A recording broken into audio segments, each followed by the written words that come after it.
Greetings, brothers and sisters in Christ. This weekend we celebrate the 22nd Sunday of Ordinary Time, and today's first reading from the book of Sirach begins with a wonderful teaching and a kind of a insurance for us. My child, conduct your affairs with humility, and you will be loved more than a giver of gifts. Humble yourself the more, the greater you are, and you will find favor with God.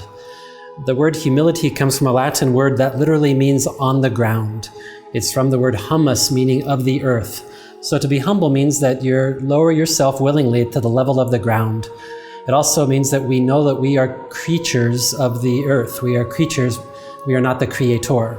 And that's humility, is to know that God is God and we are not. And so then we can be humble before everyone else. In the gospel, Jesus gives some concrete examples of how we can grow in humility.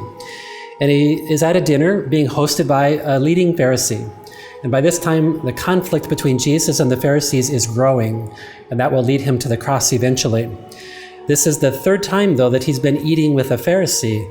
So Jesus eats with everybody, especially in the Gospel of Luke. Some would say he eats his way through the Gospel, and he eats with everybody. And this is important. At the time of Jesus, there is a very clear hierarchy of who can eat with who and where you sit at the table. Social status is so important. Today, I think we suffer from the same things. We are concerned with who we share a table with. We are concerned with my social status, how I look in the eyes of other. Or we're concerned with self-promotion or personal enhancement. Everything has to look right and to be right.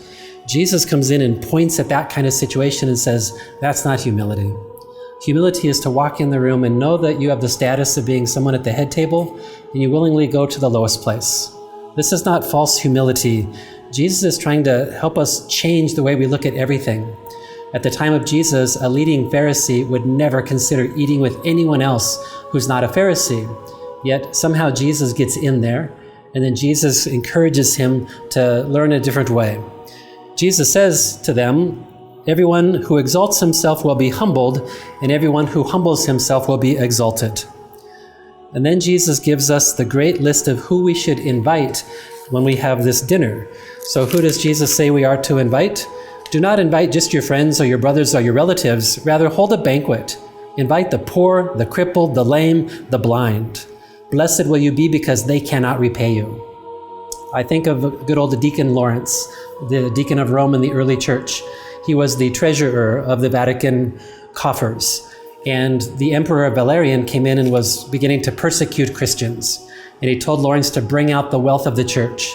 And Lawrence brought out the blind and the lame and the crippled and the widows and said, these are our treasures.